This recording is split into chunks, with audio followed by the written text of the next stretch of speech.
सभी को मेरा प्यार भरा नमस्कार। मैं प्रशांत सोलंकी स्वागत करता हूं आप सबका आपके अपने परिवार रैंकर्स गुरुकुल पर। तो कैसे हैं आप सब?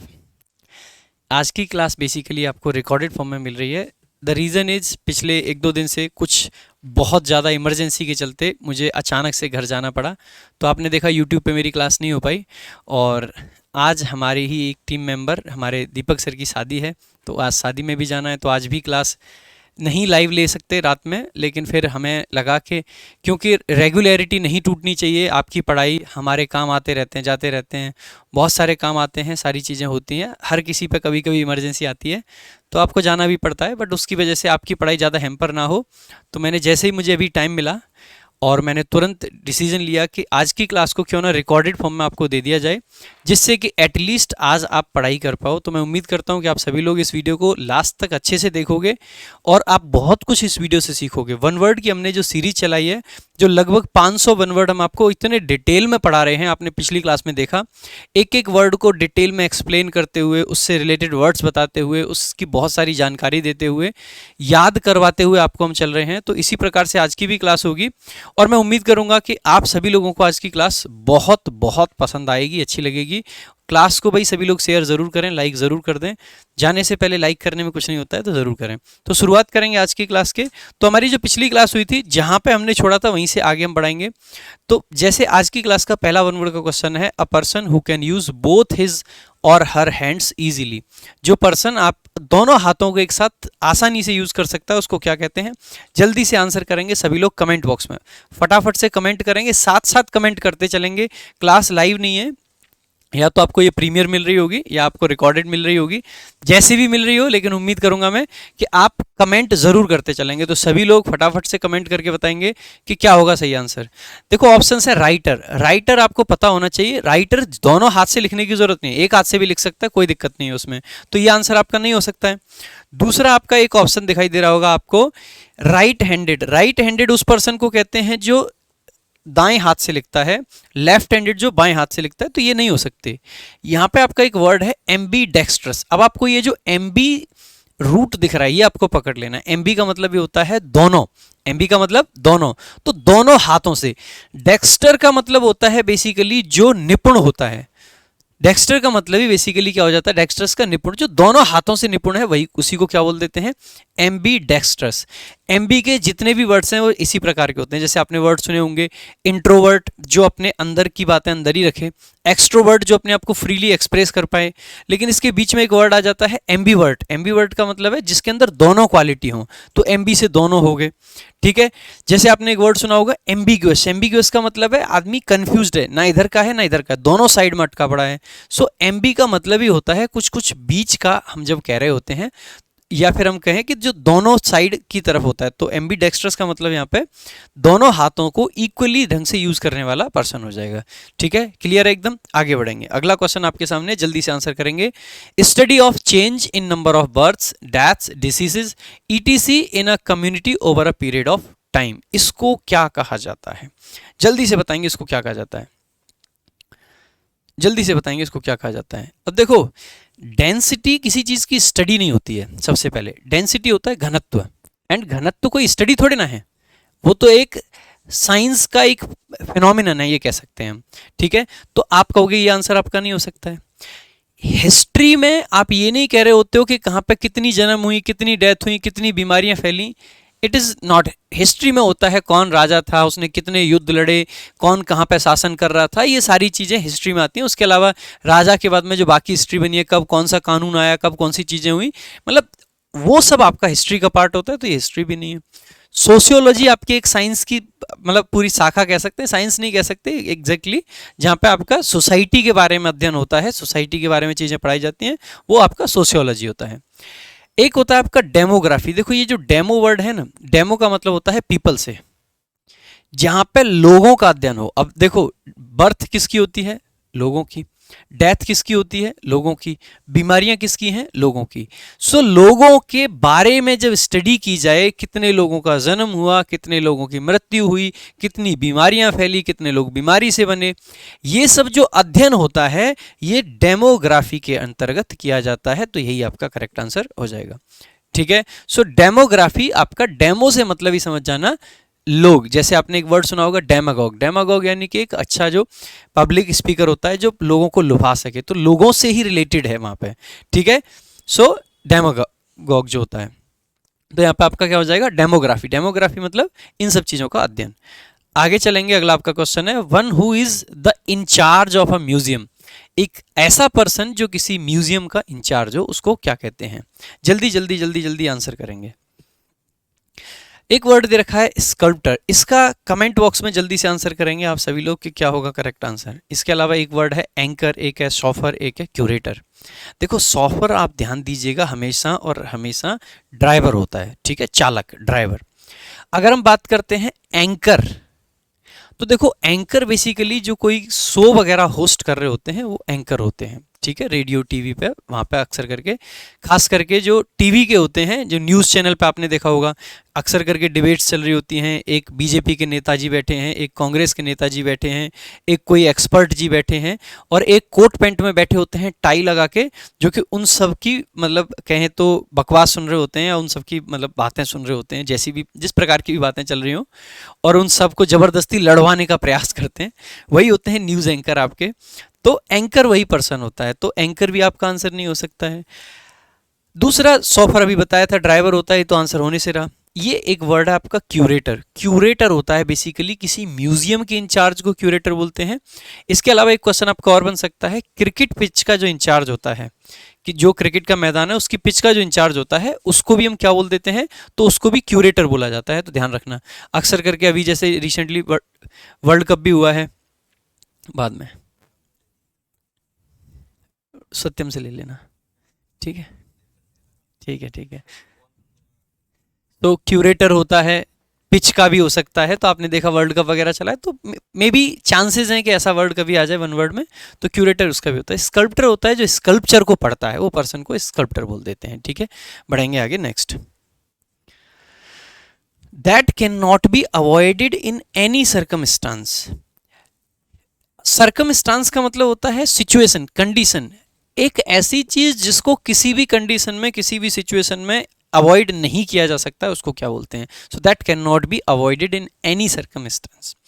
जिस चीज़ को अवॉइड नहीं किया जा सकता, जैसे कि आप में से कुछ लोगों के लिए मोबाइल एक ऐसी चीज़ बन चुकी होगी। मोबाइल एक तरीके से कहें ना, जहर है आप लोगों के लिए, वायरस है आप लोगों के लिए। और मैं आप सभी लोगों से मतलब निवेदन भी करना चाहूँगा, मैं आप लोगों को मोटिवेट भी करना चाहूँगा कि अगर सफलता की राह चलना है तो सबसे पहले अपना ये जो मोबाइल है, बेशक आप मुझे भी मोबाइल पे ही देख रहे हैं, बट स्टिल मैं आपसे हमेशा यही कहूँगा कि कोशिश कीजिए कि आप इसके जो यूज़ है इस मोबाइल का, उसको मिनिमाइज़ कर पाएँ, किसी भी तरीके से उसको अवॉइड किए कर पाएँ। आप अपने मोबाइल को ऐसा मत बनाइए जिसको आप अवॉइड नहीं कर सकते हैं सर्कमस्टांसेस में। आप फ्री हैं वो बात अलग है, आप मोबाइल को किस तरीके से अवॉइड कर सकते हैं? देखिएगा, एक तो आप अपना डे का प्रॉपर प्लान रखिए हमेशा, कि किस तरीके से आपको अपना दिन चलाना है, क्या क्या काम आपको करने होते हैं, कैसे कैसे करने होते हैं, वो सब। थोड़ा सा अपने मोबाइल को अवॉइड करने के लिए आप अपने पास मोटिवेशन रखिए। जैसे कि आप देखते होंगे आपके मोबाइल में, हर किसी के मोबाइल में एक फीचर होता है डिजिटल वेलबींग करके। डिजिटल वेलबींग का यूज़ आप में से ज़्यादातर लोग नहीं करते हैं। डिजिटल वेलबींग का यूज़ आप में से ज़्यादातर का तब होता होगा जब आपके पेरेंट्स या आपके जानने वाले बड़े भैया या जो भी आपका मोबाइल छीन के आपसे वो देखते होंगे तू कितना टाइम कौन सा ऐप चला रहा है, हालांकि आप इतने एक्सपर्ट हैं वो सब डिलीट कर देते होंगे जो जो आपने देखा है। बट मेरा मानना है कि अगर आप ऑनेस्टली जिस टाइम पे आप मोटिवेटेड फील करते हो ना, आप उस टाइम पे इस टाइप के स्टेप्स लिया करो। आप अपने लिए एक टारगेट बना लो मोबाइल के यूज़ को कम करने के लिए। देखो क्या होता है, ये जो ह्यूमन माइंड है ना, इसको कंट्रोल करना बड़ा मुश्किल होता है, और ये हर किसी के लिए वैलिड बात कह रहा हूँ मैं, चाहे आप हैं, चाहे मैं हूँ, चाहे कोई भी इंसान हो। अगर आपका माइंड को कंट्रोल करना थोड़ा सा आपके लिए मुश्किल है, तो उसमें मतलब तनाव लेने की कोई दिक्कत ज़रूरत नहीं है। आप चिल रहिए और सोचिए कि आप उसको किस तरीके से अपने कंट्रोल में ज़्यादा से ज़्यादा कर सकते हैं। कहते हैं ना कि महावीर स्वामी ने इंद्रियों को वश में कर लिया था। अगर ये बात इतने बड़े महापुरुष के लिए बोली जा रही है, मतलब इंद्रियों को वश में करना इतना आसान काम भी नहीं है। तो इस चीज़ की चिंता मत कीजिए कि मेरा तो दिमाग मेरे कंट्रोल में नहीं है, मेरा तो दिल मेरे कंट्रोल में नहीं है। सो इतना आसान नहीं होता है कंट्रोल करना। छोटे छोटे हम स्टेप्स ले सकते हैं लाइफ में, जिनसे हम अपनी चीज़ों को बेहतर बना सकते हैं। अक्सर करके हमारा जो माइंड है वो थोड़ा सा रिजल्ट ओरिएंटेड होता है। हम उन चीज़ों की तरफ ज़्यादा भागते हैं जहाँ पर जल्दी से में कुछ रिवॉर्ड मिल रहा हो, कुछ परिणाम अच्छा सा मिल रहा हो। जैसे हम मोबाइल की तरफ भी इसीलिए अक्सर भाग रहे होते हैं, वहाँ पे हमें बहुत सारा दिखता है। लाइक अगर हमें मूवीज़ का शौक है तो जब हम मूवी देख रहे होते हैं तो हमें तुरंत उसमें मज़ा आ रहा होता है, मतलब हम उसमें इतने ज़्यादा खो जाते हैं, बहुत ज़्यादा। ऐसे ही अगर हम सोशल मीडिया पे हैं तो कोई हमारी पोस्ट लाइक कर रहा है, उस पर मज़ा आ रहा है। या फिर मान लीजिए आप किसी ग्रुप का पार्ट हैं, उस ग्रुप में कोई कमेंट्स कर रहा है, कोई चैट कर रहा है। कई कई बार आपने देखा होगा, आप ऐसे ऐसे कमेंट्स में उलझ जाते हैं जिस पोस्ट से आपका कोई लेना देना नहीं, जिस चीज़ से आपका कोई लेना देना नहीं, आप उस पोस्ट पर कमेंट पढ़े जा रहे हैं। मैंने ऐसे बहुत सारे बच्चों को एडिक्शन में देखा है। तो आप इस चीज़ को देखिए कि आप इस एडिक्शन को छुड़ा सकते हैं, ऐसी कोई बड़ी बात नहीं है। छोटे छोटे स्टेप्स हैं। पहले तो आपको समस्या का पता होना चाहिए, आपके साथ क्या समस्या है। और समस्या को पता करने का सबसे अच्छा तरीका ये है, आप कुछ दिन तक अपनी एक डायरी बनाइए। सुबह शाम, स्पेशली शाम को बैठिए और पूरे दिन का अपना हिसाब लिखिए कि आपने कितने बजे से लेकर कितने बजे तक क्या क्या किया, कितना टाइम कहाँ पे लगा। ऐसे ही फिर कोशिश कीजिए कि उसी दिन अगले दिन का लिख पाओ कि मैं अगले दिन ये करना चाहता हूँ। फिर अगले दिन रात को बैठिए और फिर वहाँ पे देखिए कि आपने क्या क्या अच्छा काम किया और क्या क्या आपने जो सोचा था वो नहीं कर पाए। जब हम मोटिवेटेड होके जब स्केड्यूल बनाते हैं तो हम कभी गलत नहीं। शेड्यूल में कोई बच्चा नहीं लिखने वाला है कि भाई मैं 3 घंटे मोबाइल चलाऊंगा या मैं कल मूवी देखूंगा। शेड्यूल में आप लिखोगे? नहीं लिखोगे। इसीलिए कोशिश कीजिए कि एक शेड्यूल बना के रखें प्रॉपर, और उस शेड्यूल को इस तरीके से आपको इम्प्लीमेंट करना है अगले दिन कि जब शाम को आप चेक कर रहे हो, चेक करना बहुत ज़रूरी है। बिकॉज आप डेली शेड्यूल बनाओ और रात को अगर आप किसी के लिए जवाबदेह नहीं हो तो फिर क्या फ़ायदा। अगर आप खुद से अपने आप को इतना कंट्रोल कर पा रहे हो, शाम को आप चेक करोगे ना डेली, और डेली वहाँ पे ना रेड पेन चलाओ कि ये शेड्यूल मेरे से नहीं हो पाया, मैं आज मोबाइल में लगा रह गया, उन सब चीज़ों पर रेड मार्क करो। और जिस दिन आप कर पाओ कुछ, तो आप अपने आप को कुछ लाइक रिवॉर्ड टाइप दे सकते हैं। भाई आज मैंने जो सोचा था वो किया, आज मैं अपने आप को एक चॉकलेट दूंगा। ज़रूरी थोड़ी ना कि सारी चॉकलेट अपने बाबू को खिलाओ, कुछ चॉकलेट कभी कभी खुद भी खा सकते हैं। बड़ी सी डेयरी मिल्क लाओ, अपने आप को गिफ्ट करो। ऐसा रोज़ मत करो, कभी कभी। लेकिन हाँ, आप अपने सप्ताह के टारगेट पे बना लो कि अगर इस सप्ताह का टारगेट मैंने पूरा 100% सही किया तो मैं अपने आप को बड़ी सी डेयरी मिल्क दूंगा, या मैं अपने आप को कुछ और दूंगा, या मैं मतलब जो भी चीज़ आपको पसंद है आप उसको एक इनाम में रख लीजिए। मान लीजिए आप किसी से बात करते हैं तो आपने टारगेट बना के क्यों नहीं बैठ जाते कि मैं मैथ्स के जब तक 100 क्वेश्चन नहीं कर लूँगा, चाहे इसके 5 बार कॉल आ जाए, चाहे इसका 10 बार कॉल आ जाए, मेरा बाबू खाना थाना थाए या ना थाए, पर मैं तो बात तब करूंगा जब मेरे मैथ्स के 100 क्वेश्चन हो जाएंगे। उससे क्या होगा, आपके अंदर से बार बार पुश आएगा कि भाई 100 क्वेश्चन कर, बात करनी, पता नहीं बेचारी ने खाना खाया होगा कि नहीं खाया होगा। लेकिन अगर आप मान लीजिए उस टारगेट को भूल गए, अरे नहीं नहीं मेरा जरूरी है उसका खाना पूछना, तो फिर आप बह जाओगे बातों में और फिर बात करते रह जाओगे, फिर आपका मैथ्स का टारगेट नहीं होगा या इंग्लिश का टारगेट नहीं होगा, वॉटेवर। दूसरा, डिजिटल वेलबींग की जो मैं बात कर रहा था, आप उसको यूज़ कीजिए। आप मान लीजिए दिन में 8 घंटे का आपका मोबाइल का यूसेज है, आपने कहा कि यार मैं मान लीजिए 4 घंटे तो क्लास देखता हूँ, बाकी के 4 घंटे मुझे घटाने हैं। 4 में से पहले दिन तो 4 आप नहीं घटा सकते, पहले दिन कोशिश कीजिए 2 घंटे घटाने हैं। आप कह दीजिए कि 6 घंटे से ऊपर मैं मोबाइल यूज़ हो ही नहीं सकता। 6 घंटे से ऊपर गया तो आप अपने लिए कोई पनिशमेंट रखिए, और 6 घंटे से नीचे रहा तो आप अपने लिए कोई रिवार्ड रखिए। तो जब शाम को, और दूसरा आप इस चीज़ को डेली नोट कीजिए कि मैंने आज के दिन इतने घंटे मोबाइल यूज़ किया, इतने बार मैंने लॉक खोला, इतने बार मैंने ये ऐप खोला। इंस्टाग्राम अगर आप दिन में 20 बार खोल रहे हो, कोशिश कीजिए कि अगले दिन मैं 15 बार से ज़्यादा नहीं खोलूँगा, उससे अगले दिन मैं 10 बार से ज़्यादा नहीं खोलूँगा, मैं 5 बार पे लाऊंगा। हो सकता है मैं अगली बार 2 बार पे भी लिया हूँ उसको। एक दिन में नहीं खत्म कर पाओगे, लेकिन अगर आप सिर्फ सोचते रहोगे तो नहीं कर पाओगे। डेली मतलब रात को सोचना है, अगले दिन पूरा दिन दिमाग में रखना है, और रात को डायरी लेके उसमें लिखना है मैंने इतनी बार कर पाया। अगर आप अच्छा कर रहे हैं तो आप अपने आप से खुश होइए, अपने आप को कभी गले लगा के देखिए, मज़ा आएगा। ऐसा भी होता है, खुद से जब खुश होते हैं तो बहुत मज़ा आता है। तो बाकी इस तरीके से आप चीज़ों को अवॉइड कर सकते हैं। बाकी कभी इन चीज़ों पर और डिटेल में बात करेंगे, वीडियो बना देंगे पूरी, कि किस तरीके से आप मोबाइल को अवॉइड कर सकते हैं, किस तरीके से आप पढ़ाई में अपने आप को पुश कर सकते हैं। सो बहुत अच्छे तरीके हैं, अगर आप इंप्लीमेंट करोगे। मैंने खुद अपने जीवन में हमेशा इंप्लीमेंट की ये चीज़ें। आ जाइए क्वेश्चन पर आ जाते हैं। That can not be avoided in any circumstance. So आप कहोगे जिस चीज़ को अवॉइड नहीं किया जा सकता, तो यहाँ पे आप पाओगे एक वर्ड है इररिपेयरेबल। रिपेयरेबल का मतलब है जिसको रिपेयर ना किया जा सके, तो ये तो नहीं हो सकता है। इनएविटेबल एक है आपका इनएक्सेसिबल। एक्सेसिबल का मतलब है जिसको एक्सेस ना किया जा सके, तो ये भी नहीं हो सकता है। इनडिस्पेंसिबल, इनडिस्पेंसिबल का मतलब है जिस चीज के बिना आप कोई काम ना कर पाओ।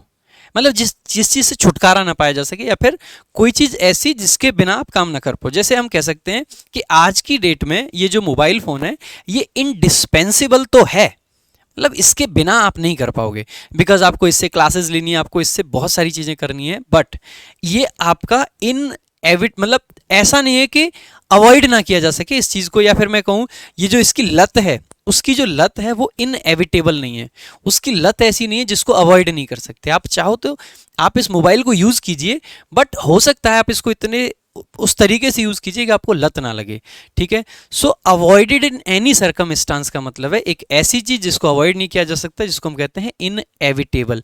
इनएविटेबल का मतलब है जो अटल है, तो ये आपका सही आंसर है, अटल बोल देते हैं इसको, तो अटल।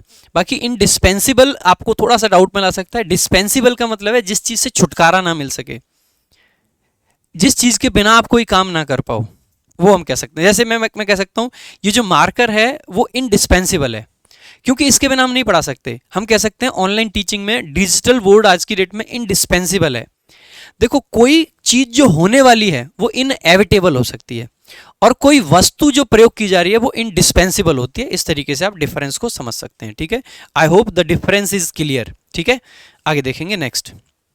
अगला आपका क्वेश्चन है the supervisor in the examination hall. क्या कहा जाता है सुपरवाइजर को एग्जामिनेशन हॉल में? टीचर कहोगे, मॉनिटर कहोगे, प्रिंसिपल कहोगे, या इनविजिलेटर कहोगे? आपको ध्यान देना है, टीचर होता है जो पढ़ाता है, प्रिंसिपल आपके स्कूल का जो प्रधानाचार्य जिसको बोल देते हैं वो, मॉनिटर आपकी क्लास का जो हेड होता है वो, और इनविजिलेटर, ध्यान रखना इसको इनविगिलेटर नहीं पढ़ते हैं, इनविजिलेटर पढ़ते हैं। आपको ये पता होना चाहिए, विजिल, विजिल का मतलब होता है देख रेख, तो इनविजिलेटर का मतलब हो जाता है वो जो आपके एग्जाम में देख रेख करे। तो हम आपको इसका डी ऑप्शन मार्क कर देंगे, ठीक है। नेक्स्ट चलेंगे अगले क्वेश्चन की तरफ। अगला आपका क्वेश्चन है a place where coins are made. Coins का मतलब सिक्के, एक ऐसा स्थान जहां पे सिक्के बनाए जाते हैं, उस स्थान को आपका क्या कहोगे? एक वर्ड आपका दे रखा है, फर्नेस हो गया, माइन हो गया, मिंट हो गया, और फैक्ट्री हो गया। देखो फैक्ट्री एक बार खुद भी आंसर करेंगे आप लोग, कमेंट में साथ साथ मेरे आंसर करते रहेंगे। फैक्ट्री यहाँ पे कोई भी चीज़ बनाई जाती है, नॉट कॉइन, कॉइन फैक्ट्री में नहीं बनते हैं। फैक्ट्री जहाँ पे वस्तुएं बनाई जाती हैं। माइन जहाँ पे खुदाई की जाती है खनिज के लिए या किसी भी चीज़ के लिए, वो माइन होती हैं। एक है फर्नेस, फर्नेस होता है बेसिकली जहाँ पे ईंटें बनाई जाती हैं, चूल्हा जिसको बोल सकते हैं हम, या भट्टा जिसको बोल सकते हैं। और मिंट जहाँ पे पैसे बनाए जाते हैं, कॉइन्स पैसे नहीं कह सकते, कॉइन्स जहाँ पे बनाए जाते हैं, मेडल्स जहाँ पे बनाए जाते हैं। नेक्स्ट देखेंगे आगे।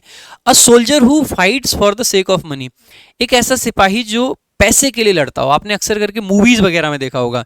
अगर आपने if I am not wrong, कौन सी मूवी थी, I guess Pathaan, Pathaan movie में जैसे जो जॉन इब्राहिम का रोल था कि वो बंदा पैसे के लिए लड़ता है, उसको अगर ये देश पैसा देता है कि भाई तू ले इतने पैसे, तुझे हमारा ये काम करना है, तो वो पैसे के लिए लड़ रहा है। तो ऐसे पर्सन को क्या बोला जाता है? देखो भाई देखेंगे, एक होता है पेट्रोइट। पेट्रोइट आप कनेक्ट कर सकते हैं, पठान जो पर्सन था वो पेट्रोइट था, देशभक्त था उस मूवी के हिसाब से, ठीक है। तो पेट्रोइट का मतलब होता है देशभक्त, जिसके अंदर देशभक्ति भरी हो, जो चाउविनिस्ट होता है, शॉविनिस्ट बोलते हैं उसको, ठीक है। एक होता है नेशनलिस्ट। नेशनलिस्ट का मतलब भी एक तरीके से देशभक्त नहीं बोल सकते एग्जैक्टली, लेकिन जो अपने नेशन को पूरे तरीके से सपोर्ट कर, नेशनलिस्ट बोल सकते हैं। मरीन का मतलब होता है समुद्र तट से रिलेटेड चीजें जो होती हैं, ठीक है। मरीन वर्टिब्रेट्स होते हैं, आपने सुना होगा। मरीन टेम्परेचर की बात करते हैं, समुद्री टेम्परेचर क्या है वो सब, ठीक है। तो मरीन भी नहीं होगा। मर्सिनरी का मतलब होता है ऐसा पर्सन जो पैसे के लिए लड़ता हो। नेक्स्ट चलेंगे आगे। अगला आपका क्वेश्चन है सिचुएशन ऑफ नो ऑर्गेनाइजेशन। एक ऐसी सिचुएशन जहां पे कोई ऑर्गेनाइजेशन नहीं है, ठीक है, जहां पे कोई कंट्रोल नहीं है, due to the lack of an effective government, यानी गवर्नमेंट की कमी है। मैंने आपको एक वर्ड पहले भी बताया था, एक वर्ड होता है एक ऐसी सिचुएशन जहां पे सरकार नहीं है, जहां पे एकदम उथल पुथल है, कोई बंदा कंट्रोल करने वाला ही नहीं है, there is no order, there is no law, ठीक है। उसको ही क्या बोल देते हैं हम? उसको बोलते हैं अनार्की। क्या बोलते हैं? अनार्की। क्या बोलते हैं? अनार्की। सो अनार्की आपका करेक्ट आंसर हो जाएगा। एक ऐसा पर्सन जो ऐसी सिचुएशन चाहता है, that person is called anarchist. अगर हम दूसरे ऑप्शंस की तरफ देखें तो एरिस्टोक्रेसी, जो आपका हाई क्लास के लोग जब रूल करते हैं, शासन करते हैं, वो एरिस्टोक्रेसी होती है। ऑटोनॉमी और ऑटोक्रेसी, इन दोनों वर्ड्स को समझोगे, इन दोनों में फर्क होता है। ऑटोनॉमी होता है आपकी स्वतंत्रता, स्वाधीनता जो होती है, ऑटोनॉमी, यानी अगर आप मतलब स्वतंत्र हो तो हम कह सकते हैं आपके पास में ऑटोनॉमी है। ऑटोनॉमस स्टेट्स यानी कि ऐसे स्टेट्स जो स्वतंत्र थे अपने आप, स्वतंत्र हैं अपने आप में, जो जिनके पास में फ्रीडम है। Autocracy is a different thing. Autocracy का मतलब है एक ऐसा स्टेट जहां पे एक मतलब एक पर्सन के हिसाब से चीजें चल रही हैं, एक तरीके से डिक्टेटरशिप टाइप की जो कंडीशन है ऑटोक्रेसी कहलाती है। तो ये आपका नहीं हो सकता। आगे बढ़ेंगे अगले क्वेश्चन की तरफ। अगला आपका क्वेश्चन है one who does not believe in the existence of God. एक ऐसा पर्सन जो गॉड की एग्जिस्टेंस में बिलीव नहीं करता, उसको क्या बोलते हैं? जल्दी से आंसर करेंगे कमेंट बॉक्स में और फिर हम आगे देखते हैं। ऑप्शंस की अगर हम बात करते हैं, पहला आपका ऑप्शन है हाइपोक्राइट। हाइपोक्राइट एक ऐसा पर्सन होता है, एक तरीके से कहें, जो एक्चुअल में कुछ है और दिखावा कुछ करता है। तो वो जो रियल पर्सन ना हो वो हाइपोक्राइट बोला जाता है। एक होता है ईगोइस्ट। ईगोइस्ट जिसके अंदर ना जो अपने आप में बहुत घमंडी टाइप का पर्सन होता है, सेल्फ सेंटर्ड जो होता है, जिसको अपने आप की चीज़ें ज़्यादा दिखती हैं, वो ईगोइस्ट होता है। फैटलिस्ट होता है भविष्यवादी, जो चीज़ों को भविष्य पे छोड़ देता है। और एथिस्ट होता है एक ऐसा पर्सन जो भगवान को नहीं मानता है। यहाँ पे अगर हम थीस्ट वर्ड की बात करते हैं तो थीस्ट होता है जो भगवान की एग्जिस्टेंस में विश्वास करता है। एक वर्ड आपका और आता है एग्नोस्टिक। एग्नोस्टिक वो पर्सन होता है मतलब जो कि श्योर नहीं है भगवान की एग्जिस्टेंस को लेकर, उसको लगता है हो भी सकते हैं नहीं भी हो सकते, मतलब ही इज नॉट श्योर, सो वो एग्नोस्टिक होता है।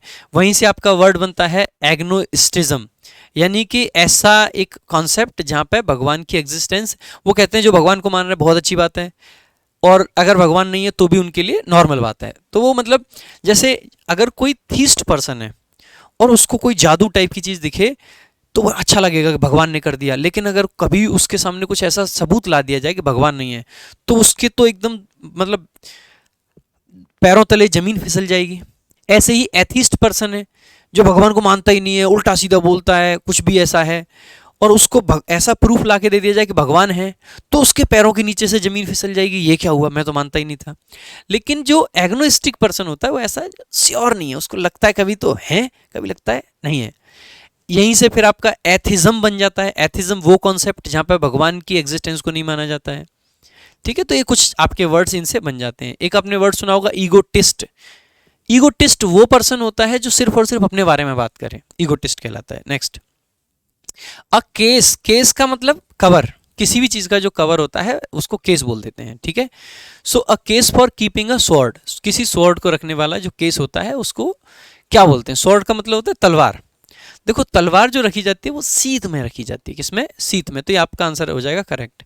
बाकी रैपर क्या होता है? रैपर आपका हो सकता है लाइक आपने देखा होगा जब भी आप पोस्ट ऑफिस या कहीं भी जाते हैं तो इस प्रकार का आपको मिलेगा, उसके अंदर हम ऐसे करके वो अपना पत्र लिख देते हैं। हालांकि आप तो नए ज़माने के लोगों, फेसबुक इंस्टा ज़माने के, आपको कहाँ पत्र वगैरह के बारे में पता होगा। हालांकि हम भी बहुत पुराने ज़माने के नहीं है, बट स्टिल वो पत्र वाली फीलिंग तो एटलीस्ट हमारे पास में है ही। मतलब इसका ये मत समझ लेना कि मैंने किसी को पत्र लिख लिख के भेजे हैं, नहीं ऐसा नहीं है। बट हाँ, जैसे पापा आर्मी में हुआ करते थे तो पापा के लेटर्स आया करते थे जो कि हमने काफ़ी देखे हैं बचपन में। ठीक है, सो उसको रैपर बोल देते हैं। किसी भी चीज़ का रैपर हो सकता है। रैपर लाइक सुपारी का जो है ऊपर जैसे सुपारी आपने खाई तो वो क्या है? रैपर है। गुटखा, तंबाकू, सबके रैपर ही तो होते हैं वो। एक होता है क्यूबर। क्यूबर बेसिकली क्या होता है? जिसमें धनुष रखे जाते हैं, आपने देखा होगा, वो उसको बोल देते हैं। उसके अलावा स्लीव। देखो स्लीव के दो मीनिंग होते हैं। एक तो आपने देखा ये वाला, ये क्या कहलाता है? स्लीव। जो बाजू होती है इसको स्लीव कह देते हैं। इससे बहुत सारे इडियम भी बनते हैं। ठीक है, have an S up one sleeve, कुछ ऐसी ट्रिक होना जो लास्ट में आपको विजयी बना दे। तो स्लीव यानी इस स्लीव में कुछ है। दूसरा, स्लीव का मतलब होता है किसी भी चीज़ का प्रोटेक्टिव कवर जो होता है उसको स्लीव बोल देते हैं। कोई भी चीज़ जो प्रोटेक्ट करने के कवर के रूप में लगाई जाती है उसको स्लीव बोला जा सकता है। ठीक है, आगे बढ़ेंगे। Next, one who collects stamps. जो स्टाम्प्स कलेक्ट करता है उसको क्या? देखो कलेक्टर नॉर्मल होता है। कलेक्टर एक तो जो भी चीज़ें लाइक टिकट कलेक्ट कर रहा है कुछ भी। दूसरा, कलेक्टर जो हमारी जो सदर्न एशियन जो कंट्रीज़ हैं लाइक इंडिया है, पाकिस्तान है, बांग्लादेश है, यहाँ पे कलेक्टर जो डिस्ट्रिक्ट का हेड होता है उसको भी तो कलेक्टर बोल देते हैं। आपने बचपन में सुना होगा ना डायलॉग, कहीं कलेक्टर ना बन गया। तो कलेक्टर का मतलब वहाँ पे ये थोड़ी ना कि बस में कंडक्टर बन गया हो जो टिकट कलेक्ट कर रहा है, नहीं। कलेक्टर का मतलब होता है जो डिस्ट्रिक्ट कलेक्टर होता है। ठीक है, उसकी बात करते हैं। तो एक तो कलेक्टर वो हो जाता है, तो ये तो नहीं करना बात कर रहे हैं हम, स्टाम्प तो नहीं कलेक्ट करता है वो। ठीक है, उसके अलावा नार्सिसिस्ट, मैंने आपको लास्ट क्लास में भी स्टोरी सुनाई थी जो नार्सिसस और आपकी एको की जो कहानी थी। तो नार्सिसिस्ट यानी कि जो ऐसा पर्सन हो जो खुद से ही बहुत प्यार करता है। ठीक है, न्यूमिस्मैटिस्ट, न्यूमिस्मैटिस्ट एक ऐसा पर्सन जो कॉइन्स और मेडल्स कलेक्ट करता है, वो उसकी स्टडी करने वाला। बाकी जो फिलेटलिस्ट होता है ये आपका कहलाता है वो स्टाम्प कलेक्ट करने वाला। बढ़ेंगे अगले क्वेश्चन की तरफ। अगला आपका क्वेश्चन है a person incapable of making mistakes. Incapable का मतलब है, कैपेबल का मतलब है जिसके अंदर क्षमता हो, इनकैपेबल का मतलब है जिसके अंदर क्षमता ना हो। अब यहाँ पे ये मत समझना एग्जैक्टली कि उसके अंदर गलती करने की क्षमता नहीं है, वो मतलब गलती कर नहीं सकता है, जस्ट ये कहना चाह रहा है ये, ठीक है। सो एक ऐसा पर्सन जिससे गलती होने का कोई चांस ही नहीं है वो। सो आप यहाँ पे देखोगे एक वर्ड दे रखा ऑप्टिमिस्ट। ये दो वर्ड होते हैं, एक होता है ऑप्टिमिस्ट आशावादी, जो चीज़ों को लेके मतलब होपफुल रहता है कि अच्छा होगा, सब बढ़िया होगा, चिंता मत करो, इस टाइप का पर्सन। एक होता है पेसिमिस्ट। पेसिमिस्ट होता है निराशावादी, जिसको लगता है सब खराब है, सब बेकार है, सब घटिया है, कुछ अच्छा नहीं होगा, वो पेसिमिस्ट होते हैं।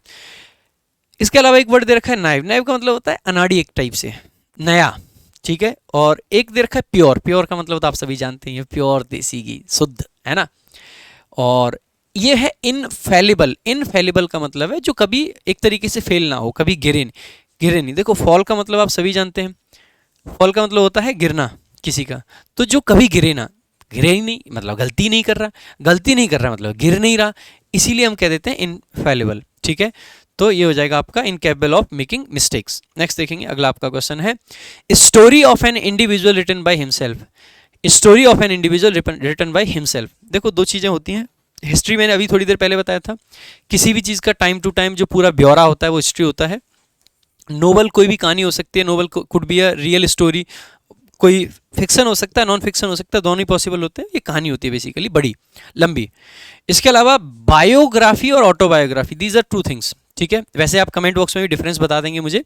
और बायोग्राफी वो कहानी जो किसी पर्सन ने, लाइक मेरी जीवनी किसी को लिखनी है, जीवनी अगर एग्जैक्टली बोला जाए तो बायोग्राफी है, और आत्मकथा बोला जाए तो वो ऑटोबायोग्राफी है। जीवनी किसी दूसरे पर्सन की, यानी बायोग्राफी किसी दूसरे पर्सन की होती है, और ऑटोबायोग्राफी जो लिखने वाला है उसकी खुद की होती है, ठीक है। सो ऑटोबायोग्राफी, खुद से लिखी गई कहानी अपनी क्या कहलाती है, ऑटोबायोग्राफी। नेक्स्ट देखेंगे, देखो इसमें याद भी कैसे रख सकते हैं, वैसे आसान है। बायो का मतलब होता है पर्सन की लाइफ, लाइफ, ठीक है। ग्राफी का वही पूरा लिखना, ऑटो का खुद, तो खुद की लिखा मतलब लाइफ के बारे में लिखना। A person who sells flowers, जो फूल बेचता है उसको क्या कहते हैं। अभी थोड़ी देर पहले एक वर्ड आया था सॉफर, इसका मतलब होता है ड्राइवर, तो इसको तो छोड़ ही देंगे। इन्विजिलेटर भी अभी आया था, जो एग्जामिनेशन हॉल में सुपरवाइज करता है, इसको भी छोड़ देंगे। एक है हॉर्टिकल्चरिस्ट। हॉर्टिकल्चरिस्ट होता है जो बागवानी, जो खास करके फ्लावर्स वगैरह की जो वो करता है वो, या फिर फल वगैरह की खेती जो वो, ठीक है। ये नहीं, फ्लोरिस्ट होता है जो फूल वगैरह सोचता है, बेचता है। यहाँ पे कट फ्लावर्स करके भी कई बार आता है, जो कट फ्लावर्स में मतलब बेचता है वो। नेक्स्ट देखेंगे, a large bundle bound for storage और ट्रांसपोर्ट। जल्दी से आंसर करेंगे, क्या होगा इसका करेक्ट आंसर, बढ़िया क्वेश्चन है आपका। अनार्किस्ट हो गया, एपियरी हो गया, बेलिजरेंट और बेल। देखो बेलिजरेंट का मतलब होता है झगड़ालू, इसका लिए एक सिनोनिम होता है बेलिकोस, जिसको बहुत सारे लोग बिल्ली पी गई ग्लूकोज, ग्लूकोज पी के झगड़ालू हो गई, कुछ इस टाइप से याद रखते हैं। वट एवर, जैसे आप याद करना चाहें वैसे याद कर सकते हैं। बट मेरे को थोड़ा ट्रिक्स में ये गड़बड़ लगती है। मान लीजिए किसी ने कहा बिल्ली पी गई ग्लूकोज, अब ग्लूकोज पी के बिल्ली झगड़ालू हुई, ये भूल गए, तो आपको लगा बिल्ली तो ग्लूकोज पी के ताकतवर हो गई होगी, और बेलिकोज का आपने स्ट्रॉन्ग मार दिया, तो क्या करोगे। हालांकि अगर देखो आपने कुछ वर्ड्स को ट्रिक से याद किया है, तो कुछ ट्रिक हैं, लिमिटेड है, लिमिटेड चीज़ें आपके माइंड में क्लियर कट रहती हैं। जब डाटा आपके माइंड में बहुत सारा बढ़ जाता है तो वहाँ पर हॉच पॉच होने का चांस रहता है। मैं इसीलिए हमेशा आप लोगों को सजेस्ट करता हूँ कि कोशिश कीजिए आप 80-85% vocabulary without trick, without stories बनाए याद करने का प्रयास करें। अगर आप 100% स्टोरीज के हिसाब से याद करोगे, 100% वोकेबलरी सिर्फ कहानी बना के याद करोगे, so it is quite possible कि एक टाइम के बाद में वो कहानियाँ एक दूसरे में मिल जाएं, और आप बिल्ली पी गई ग्लूकोज में स्ट्रॉन्ग जैसा कोई सिनोनिम मार के आ जाएं। क्वाइट पॉसिबल, क्यों नहीं पॉसिबल, क्यों नहीं। आप माइंड, मान लीजिए उस टाइम पे माइंड पूरे ढंग से नहीं काम कर रहा था, और आपको लगा बिल्ली पी गई ग्लूकोज, बेलिकोज तो ठीक है, बट लेकिन वो लड़ेगी झगड़ेगी, ये कैसे याद रहे। हो सकता है इसको आप गलत, ग्लूकोज पी के तो लॉजिकल बात तो यह है कि ताकत आ जाएगी, ग्लूकोज पी के तो एनर्जी आ जाएगी, लॉजिकल बात तो यही है। अब एनर्जी आके जरूरी थोड़ी ना झगड़ा करे, हो सकता है एनर्जी आके मतलब कोई पढ़ाई लिखाई कर ले, कुछ अच्छा काम कर ले, कुछ भी कर सकता है, कोई झगड़ा करे, मतलब पॉसिबल है, हर तरीके से आप मीनिंग निकाल सकते हैं। बाकी मेरा सजेशन यहाँ पे बस यही है कि ऐसे अगर आप हर वर्ड के पीछे भागोगे तो चांसेस हैं कि यहाँ पे आपका वर्ड के जो मीनिंग्स हैं वो आपस में मिक्सड हो जाएं। तो try to learn more vocab without tricks, without stories, ठीक है। देखेंगे बेलीजरेंट का मतलब है झगड़ालू, या फिर हम जो बेलिकोस बोल रहे थे। उसके अलावा एक आपका वर्ड है एपियरीज, एपियरी जहाँ पे बीज रखी जाती हैं और जहाँ पे बर्ड्स रखी जाती हैं वहाँ पे एवियरी बोल देते हैं। एंटागोनिस्ट बोलेंगे, बताएंगे भाई, एंटागोनिस्ट बताएंगे भाई, बढ़िया वर्ड है, जल्दी से कमेंट बॉक्स में आंसर करेंगे। बाकी इसका करेक्ट आंसर है बेल। बेल का मतलब होता है बेसिकली किसी चीज़ का बंडल, और एंटागोनिस्ट कमेंट बॉक्स में आंसर करेंगे। एंटागोनिस्ट का मतलब बेसिकली हो जाता है मेरे भाई किसी चीज़ का मतलब विरोधी, जो अपोज करता है आपका, खास करके आपका किसी पर्सन का जो दुश्मन टाइप का विरोधी है, वही एंटागोनिस्ट है। One who dislikes art and culture, एक ऐसा पर्सन जो आर्ट एंड कल्चर को पसंद ना करता हो, उसको क्या बोलते हैं? देखो एक होता है प्रोफेशनल, प्रोफेशनल का मतलब है किसी चीज़ को लेके बंदा एकदम एक बहुत मतलब शानदार तरीके से, जो एकदम व्यावसायिक तरीके से काम करता है, एकदम प्रोफेशन मान के काम करता है, एक्सपर्ट टाइप का है वो, तो ये तो हो नहीं सकता है, डिसलाइक का सेंस आया ही नहीं। मर्सिनरी अभी थोड़ी देर पहले बताया था, जो भाड़े का सैनिक होता है। उसके अलावा एक आपका वर्ड है एक्सपर्ट, एक्सपर्ट तो अगेन किसी चीज़ का जो पार्क ही है पूरा, जिसको हर इन एंड आउट पता है चीज़ का। फिलिस्टाइन बेसिकली वो वर्ड होता है जिसका मतलब होता है एक ऐसा पर्सन जो आपके आर्ट एंड कल्चर को हेट करे, नफरत करे। आगे देखेंगे something that is no longer in use, कोई भी ऐसी चीज़ जो कि अब यूज में नहीं है, अब प्रयोग में नहीं है, उसको क्या बोलते हैं? जल्दी से करेंगे कमेंट बॉक्स में आंसर। ऑप्शन 1 है आपका फेडेड।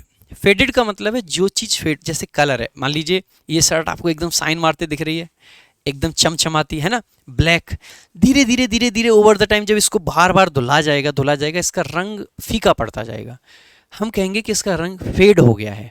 तो फेडेड का मतलब है जिसका रंग उड़ गया हो। तो हम ये तो नहीं कह रहे हैं कि रंग उड़ी हुई यूज में ना हो, ऐसा तो नहीं कह सकते। हो सकता है इसका रंग पूरा उड़ जाए, इसमें तो छेद भी हो जाए, मैं इसको फिर भी पहन रहा हूँ, it is in use, quite possible. So faded का मतलब ये नहीं हो सकता no longer in use.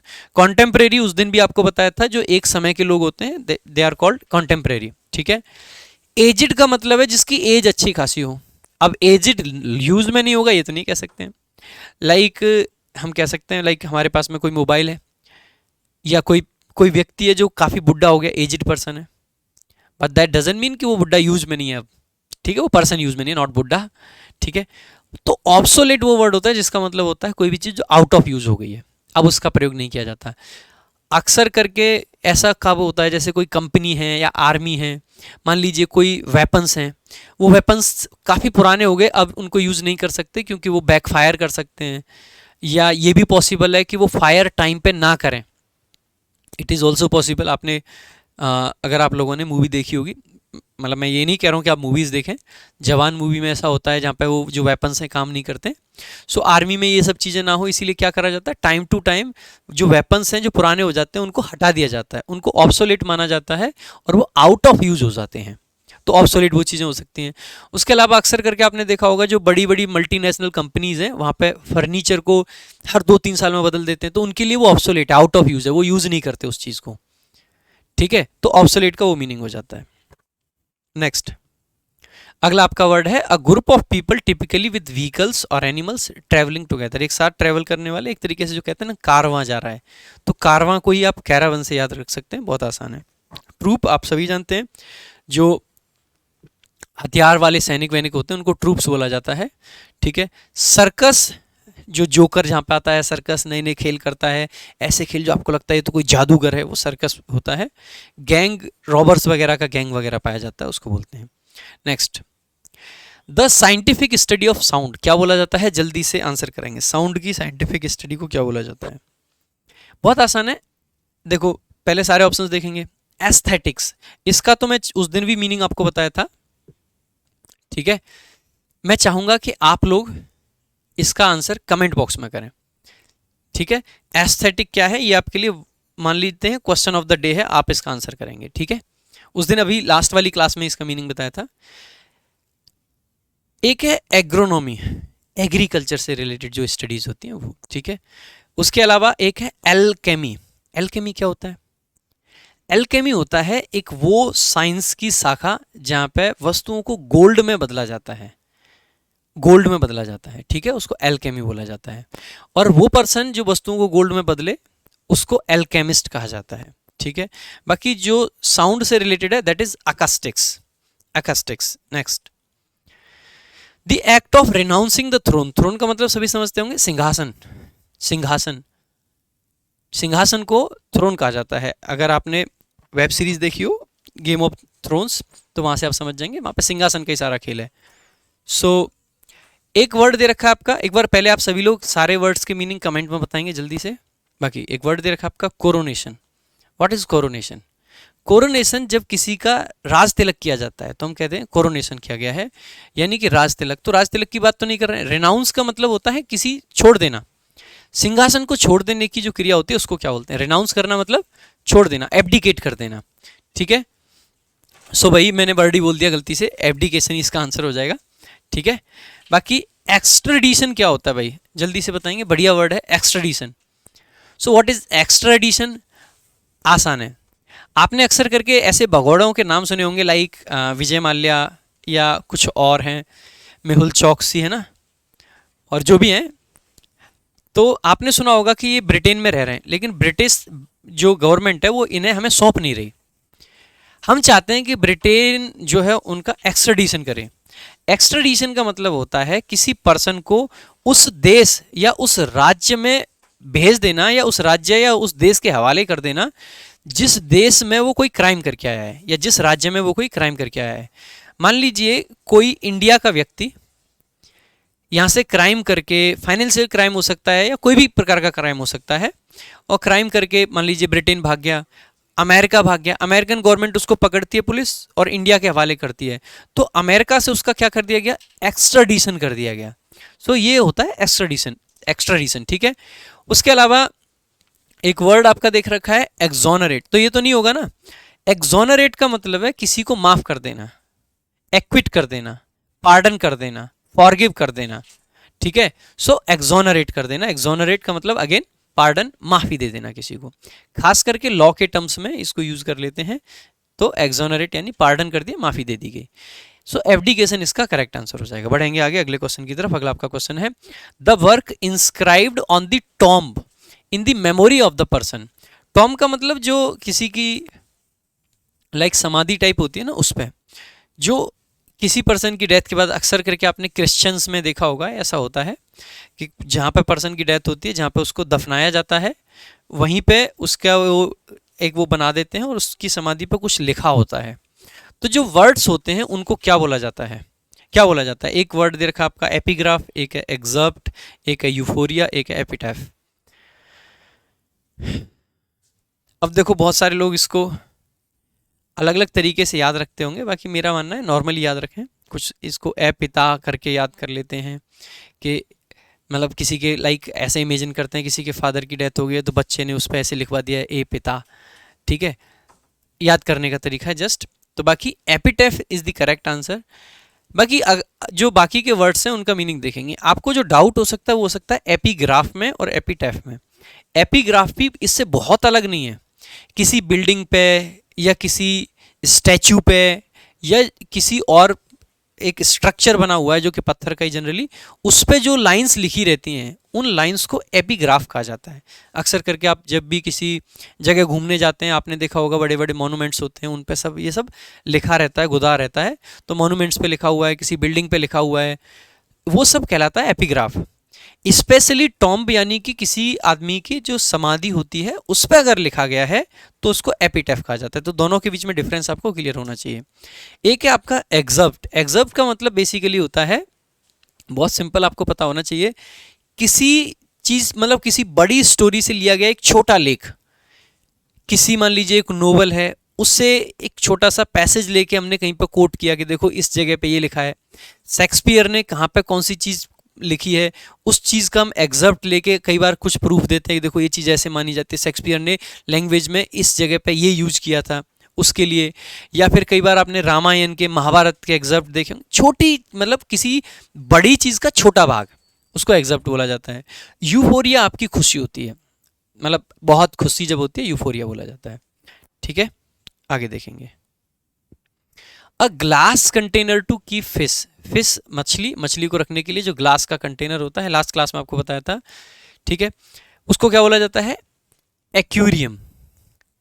Beaker आप सभी जानते हैं, जो बर्तनों में होता है। उसके अलावा एक वर्ड सुना होगा आपने, वेस। क्या होता है वेस? और एक है आपका एट्रिम, ये क्या होता है? दोनों वर्ड्स बताएंगे कमेंट बॉक्स में जल्दी से। वेस आपने अक्सर करके सुना होगा, जैसे कि अक्सर करके मूवीज वगैरह में देखा हो, या आपके घर में भी हो सकता है, कोई बड़ी मैगी चीज़ नहीं है। वेस क्या होता है? एक वो मटका टाइप के होते हैं, नई नई डिज़ाइन के नीचे से, चीनी मिट्टी के भी बने होते हैं, अलग अलग मटेरियल के बने होते हैं, और उसमें कुछ फूल वगैरह ला के लगा देते हैं। साइज बड़ा हो सकता है, छोटा हो सकता है, जैसा भी हो सकता है।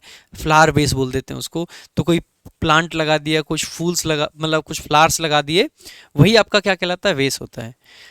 एट्रिम क्या होता है? एट्रिम देखा होगा, जो बड़ी बिल्डिंग्स हैं या कुछ ऐसी जगह है जिसके सेंटर में, यानी कि बीच में एक ओपन स्पेस होता है, उस ओपन स्पेस को ही एट्रिम बोल दिया जाता है। ठीक है, एट्रिम। नेक्स्ट चलेंगे आगे, बाकी एक्वेरियम आपका सही आंसर है इसका। Next, study of heavenly bodies. Heavenly bodies यानी कि आकाशीय पिंड जो हैं, उनकी जो स्टडी होती है उसको क्या बोला जाता है? एक है न्यूमेरोलॉजी, न्यूमेरोलॉजी, एक है स्टार गेजिंग, एक है एस्ट्रोलॉजी, एक है एस्ट्रोनॉमी। क्या बोला जाता है? देखो, ये दो वर्ड हैं जो दोनों ही बहुत पास के हैं, जिनमें अक्सर करके आपको डाउट रहेगा। देखो, ये दोनों ही स्टार्स की स्टडी से रिलेटेड हैं। एस्ट्रोलॉजी में स्टार्स का अध्ययन करके ये बताया जाता है कि आपके फ्यूचर में क्या हो रहा है, किसी व्यक्ति विशेष के स्टार्स का अध्ययन करके, या किसी सिचुएशन में। तो आपके, वो कहते हैं ना कि भविष्य कैसे चल रहा है, राहु केतु की क्या राह है, वो सब देखना किसका काम होता है? एस्ट्रोलॉजी का। ठीक है, एस्ट्रोनॉमी का मतलब होता है जो एक्चुअल में आकाश है उसका अध्ययन बेसिकली एस्ट्रोनॉमी में होता है। इसीलिए जैसे सुनीता विलियम्स हैं, उसको क्या बोला जाएगा? एस्ट्रोलॉजर या एस्ट्रोनॉमर? वो एस्ट्रोनॉमर कहे जाएंगे, बिकॉज वो आसमान में स्टडी करके आए हैं। ठीक है, एस्ट्रोलॉजी ऐसे जो पंडित टाइप के लोग हैं जो भविष्य प्रेडिक्ट करते हैं, आपके हाथ की रेखाएं देख के, वो एस्ट्रोलॉजर कहे जाते हैं। इसके अलावा एक आपने वर्ड देखा यहाँ पे लिखा हुआ है स्टार गेजिंग। कायदे से स्टार गेजिंग और एस्ट्रोनॉमी लगभग एक जैसे होते हैं, बस ये एक प्रॉपर साइंस की शाखा है और ये जस्ट एक वर्ड है। स्टार गेजिंग यानी मतलब जो आसमान है उसको देखना, उसको समझना। हालांकि इसमें भी आप यही कर रहे हो, एस्ट्रोनॉमी में भी, लेकिन यहाँ पे एक नॉर्मल, ये कोई साइंस की शाखा नहीं है, ये स्टडी है एक प्रॉपर, ये साइंस की एक शाखा है। स्टार गेजिंग एक साइंस की शाखा नहीं है, इसीलिए स्टार गेजिंग आपका आंसर नहीं होगा। ठीक है, नेक्स्ट आगे देखेंगे। One who looks at the dark side of life. अभी थोड़ी देर पहले बताया था मैंने, एक ऐसा पर्सन जो लाइफ की डार्क साइड है ना, नेगेटिविटी की तरफ देखता हो। तो देखो, एक्सट्रोवर्ट थोड़ी देर पहले बताया था मैंने, जो अपनी बातों को आसानी से एक्सप्रेस कर पाए, बता पाए। इसी का एंटोनिम इंट्रोवर्ट हो जाता है, इसके बीच में एक एम्बीवर्ट आ जाता है, सारे बता रखे हैं। लिबर्टाइन उस दिन भी बताया था, जो लिबर्टी को नेक्स्ट लेवल का समझ ले अपने लिए, लाइक स्पेशली मैन के लिए यूज करा जाता है। ऐसे मेल या ऐसे मैन जो अक्सर करके सेक्सुअल एक्टिविटीज में इन्वॉल्व होते हैं दूसरी महिलाओं के साथ में। ठीक है, अदर देन मतलब उनकी वाइफ के अलावा। उसके अलावा एक वर्ड है अनार्किस्ट, थोड़ी देर पहले भी बताया था। अनार्की चाहने वाला पर्सन, एक ऐसा पर्सन जिसको विदाउट लॉ एंड ऑर्डर के मजा आता है, जो कि मतलब कानून का शासन नहीं चाहता है, that person is called anarchist. ठीक है, इसके अलावा पेसिमिस्ट आपका सही आंसर। पेसिमिस्ट का एंटोनिम आपका ऑप्टिमिस्ट हो जाता है। नेक्स्ट देखेंगे आगे, अगला आपका वर्ड है my uncle is someone who loves good food and knows a lot about it. So one who loves good food and knows a lot about it. एक वर्ड दे रखा है आपका culinary। culinary बेसिकली होता है related to cooking, anything related to cooking is culinary। ठीक है, सो ये आपका आंसर नहीं है। शॉफर, शॉफर आपको अभी बताया था थोड़ी देर पहले, क्या होता है? ड्राइवर। ठीक है, चालक। अब आपके दो वर्ड हैं, वन इज कनाइजर, एक है गवर्नमेंट। कनाइजर and government. अब देखो, दोनों वर्ड्स अगर यहाँ पे मैं इस ऑप्शन को हटा दूं तो आप आसानी से यहाँ पे कनाइजर आंसर मार्क कर सकते हैं, कोई दिक्कत नहीं है। लेकिन जैसे ही ये वर्ड यहाँ पे स्कोप में आ जाता है तो आप फिर कनाइजर आंसर मार्क नहीं कर पाओगे। कनाइजर का मतलब होता है एक ऐसा पर्सन जो किसी भी चीज के बारे में बहुत जानता है, उसको बहुत जांच परख है, पूरी नॉलेज रखता है। हो सकता है वो फूड का कनाइजर हो सकता है वो किसी और चीज का हो, सेकंड चीज का, खाने का हो सकता है, लाइफ की चीजें के बारे में जानने वाला, मतलब किसी भी चीज का उसको ना इन डेप्थ नॉलेज हो, that person is called connoisseur. But government जो वर्ड होता है वो पर्सन होता है स्पेसिफिकली जिसको स्वाद की बड़ी नॉलेज है, जिसको खाने की बड़ी नॉलेज है, दैट इज कॉल्ड गवर्नमेंट। ठीक है, गवर्नमेंट। नेक्स्ट देखेंगे आगे। और इसको बहुत सारे लोग कैसे याद रखते हैं, सरकार कैसी है, खाने वाली। ठीक है, पेटू किस्म की सरकार है, तो बस वहीं से समझ जाना, गवर्नमेंट कह देते हैं ना। वैसे उसकी स्पेलिंग अलग है बट थोड़ा सा साउंड मैच कर रहा है इसलिए याद रख सकते हैं। ठीक है, और इस पेटू से कोई भी भाई मोटा भाई की तरफ नहीं देखेगा। नेक्स्ट आगे, a doctor who treats skin diseases, एक डॉक्टर जो स्किन डिसीजेस को ट्रीट करता हो उसको हम क्या बोलते हैं। आप देखोगे एक वर्ड दे रखा है ऑप्थेल्मोलॉजिस्ट, आंसर करेंगे आप खुद भी कमेंट बॉक्स में, ऑप्थेल्मोलॉजिस्ट। ऑप्थेल्मोलॉजिस्ट का मतलब होता है आई डिसीजेस से रिलेटेड जो स्टडी करता है वो पर्सन। सो ये नहीं हो सकता है। एक है आपका ऑर्थोडोंटिस्ट, इसका आंसर करेंगे हड्डियों का, है ना। उसके अलावा एक है कार्डियोलॉजिस्ट, दिल का डॉक्टर, और दिल का वो वाला डॉक्टर नहीं जो आप हो, दिल का एक्चुअल वाला डॉक्टर। ठीक है, और डर्मेटोलॉजिस्ट का मतलब होता है जो स्किन वाला है। ये जो डर्म वहाँ वर्ड है इसका मतलब ही होता है बेसिकली स्किन से रिलेटेड, डर्मेटोलॉजिस्ट हो गया। डर्मेटोलॉजी हो जाती है वो साइंस, ठीक है, जहाँ पे स्किन की स्टडी की जाती है। Next, a system of government by the wealthy class, पैसे वाले लोगों का जो शासन होता है उसको क्या बोलेंगे। देखो यहाँ पे एक देखोगे आप, एक वर्ड दे रखा है थियोक्रेसी। थियो जहां भी आ जाए तो समझ जाना गॉड, भगवान का जहां शासन होता है थियोक्रेसी कहलाती है। और भगवान का तो शासन कहीं है, मतलब डायरेक्ट भगवान तो आके कहीं नहीं रूल कर रहे हैं, लेकिन कुछ लोग इस टाइप से शासन को मान लेते हैं कई बार। जैसे मान लीजिए कहीं पे कोई धार्मिक संगठन है, धार्मिक संगठन अगर वो शासन कर रहा है तो उसको थियोक्रेसी बोल देते हैं वो लोग कि भाई हम तो भगवान के नाम पे शासन कर रहे हैं। तो या तो भगवान का शासन या भगवान के नाम पे जो शासन है उसको बोल देते हैं। डेमोक्रेसी, अगेन डेमो अभी थोड़ी देर पहले बताया था, पीपल से रिलेटेड है। डेमोक्रेसी का मतलब है जहाँ पे लोगों का शासन हो, और लोगों का इन द सेंस पब्लिक का। और पब्लिक सारी तो शासन कर नहीं सकती, फिर तो लड़ लड़ के मर जाएंगे भाई, सारे शासन करेंगे।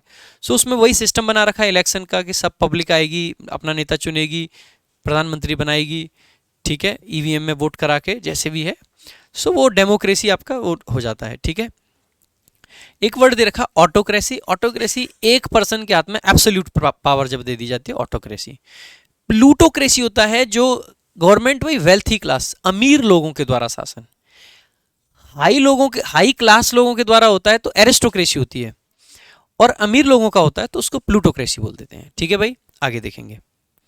अगला आपका वर्ड है, मतलब क्वेश्चन है, the science and art of growing fruits, vegetables, flowers और ऑर्नामेंटल प्लांट्स, इस सबको क्या बोलते हैं। थोड़ी देर पहले बताया भी था मैंने। देखो एग्रीकल्चर नॉर्मल आपका खेती है। विनीकल्चर, विनीकल्चर बेसिकली ग्रेप वाइन्स की जो बात करता है, वाइन्स वगैरह जो बनाते हैं, that is called viniculture. Sericulture silk की खेती जो होती है। और हॉर्टिकल्चर आपकी अगेन फ्रूट्स हो गया, वेजिटेबल्स हो गया, फ्लावर्स हो गया, ऑर्नामेंटल प्लांट्स हो गया। ऑर्नामेंटल का मतलब है सजावट वाले पौधे, जैसे लोग आजकल घरों में लगा लेते हैं अपने, वो ऑर्नामेंटल प्लांट्स हो जाते हैं, तो उनकी खेती को बोल देते हैं बेसिकली क्या, हॉर्टिकल्चर। ये आपके आज की क्लास के वर्ड्स थे। आई होप आपको क्लास बहुत पसंद आई होगी। अगर पसंद आई है तो शेयर जरूर करें। बाकी जो लोग भाई 2024 के किसी भी एग्जाम की तैयारी कर रहे हैं, जो एग्जाम चाहे आपका मार्च में है, चाहे आपका अप्रैल में है, चाहे मई में है, जून में है, एसएससी जीडी से लेके आप टॉप लेवल तक के कोई भी एग्जाम की तैयारी कर रहे हैं, तो आप सभी लोगों के लिए ये है हमारा English special VOD batch, recorded batch. VOD का मतलब ही होता है वीडियो ऑन डिमांड, यानी जो रिकॉर्डेड फॉर्म में अवेलेबल है, जो कि ऑन डिमांड आया हुआ है। और इसकी डिमांड हमेशा बहुत हाई रहती है, और इसीलिए हाई डिमांड को देखते हुए इसकी वैलिडिटी जो रहती है हम लाइफ टाइम रखते हैं। वैलिडिटी बेशक लाइफ टाइम है, लेकिन इसमें जो कंटेंट का लेवल है ना वो एकदम अपडेटेड है। ये मत समझना कि शुरू से एक चला रहा होगा रिकॉर्डेड है, नहीं, सारा का सारा कंटेंट जो सबसे लेटेस्ट पढ़ाया जा रहा है वो इसमें आपको मिलता है। इसमें और क्या क्या आपको मिलता है, सारा कंटेंट अपडेटेड। आपको हर वीक अब से लाइव डाउट सेशंस मिलने लग गए। मैंने अपने हर बैच में शुरू करी है, ये शुरुआत करी है कि हर बैच में सैटरडे के दिन आपको डाउट सेशंस दिए जाएं। इसके अलावा जितने भी हमारे बैचेज हैं इनके टेलीग्राम पे, व्हाट्सएप पे ग्रुप बना के उनके पर्सनल ग्रुप में डाउट सेशंस उनके लिए जाएं। टेलीग्राम ग्रुप में कभी लाइव आके उनसे इंटरेक्शन किया जाए। आप लोग जो बैचेज में नहीं भी शामिल हो, ट्राई करेंगे कि इंस्टाग्राम के थ्रू आप लोगों से भी लाइव कनेक्ट करें ज़्यादा से ज़्यादा। कोशिश यही है धीरे धीरे हमारा और आपका जो कनेक्शन है, अल्टीमेटली गोल यही है कि ये जो टीचर और स्टूडेंट के बीच का गैप होता है उसको ख़त्म करके एक भाई और भाई या फिर भाई और बहन जैसा रिश्ता डेवलप किया जाए, जिससे कि आपको समझने में आसानी हो और हमें आपको समझाने में आसानी रहे। एक उस तरीके का रिश्ता चाहिए, उस तरीके का बॉन्ड चाहिए। इसीलिए आपके डाउट सेशंस वगैरह अक्सर करके होते रहते हैं। लेवल जो रहता है वो भाई हमेशा प्री प्लस मेंस रहता है, यानी कि अगर आपने बैच लिया है तो ना प्री के लिए अलग से कुछ लेने की जरूरत, ना मेंस के लिए। तीनों सेक्शंस की कवरेज होती है, ग्रामर की भी, वोकैबुलरी की भी और कॉम्प्रिहेंशन की भी। फी के मामले में सबसे कम रहता है फीस का, वो है 699, बहुत कम फीस में आपको मिल जाता है। तो आप ये बैच चेकआउट कर सकते हैं, बहुत ज़बरदस्त, बहुत शानदार कंटेंट के साथ। बाकी जो लोग सीजीएल वगैरह की तैयारी कर रहे हैं उनके पास में टाइम है कि भाई हम आराम से 7-8 महीने बढ़िया से जम के पढ़ाई करेंगे, एक एक चीज़ लाइव पढ़ेंगे सारी चीज़ें, तो आप लोगों के लिए भाई रैंकर्स 10.0 हमारा बैच है, जो कि अभी रिसेंटली स्टार्ट हुआ था। और बहुत ज़बरदस्त तरीके से, बहुत बेसिक से इसमें पढ़ाते हैं, एक एक चीज़ जीरो से समझा समझा के भाई ये ऐसे, भाई ये ऐसे, भाई ये ऐसे।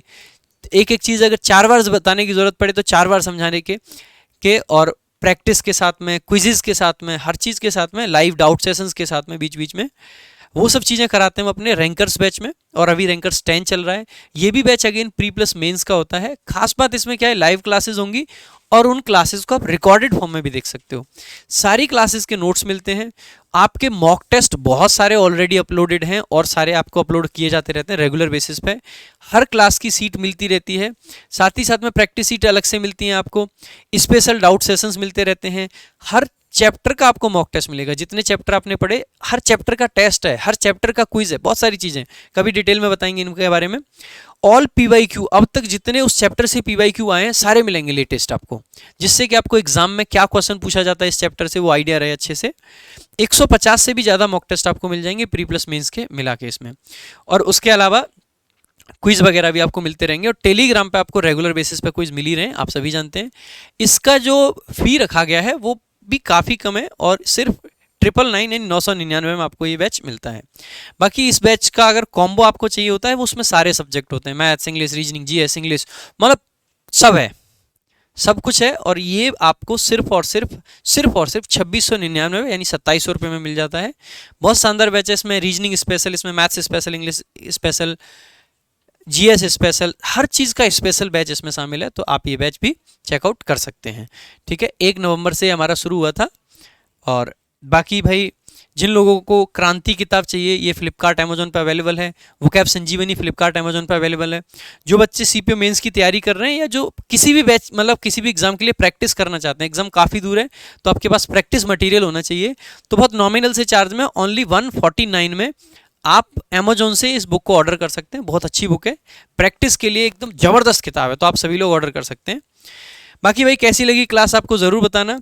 क्विज के लिए, क्लास की पीडीएफ के लिए आपको रैंकर्स गुरुकुल ऑफिशियल और इंग्लिश बाय प्रशांत सर दोनों ही टेलीग्राम ज्वाइन कर लेने हैं। और आप सभी लोगों का बहुत बहुत धन्यवाद, आपने लास्ट तक वीडियो को देखा।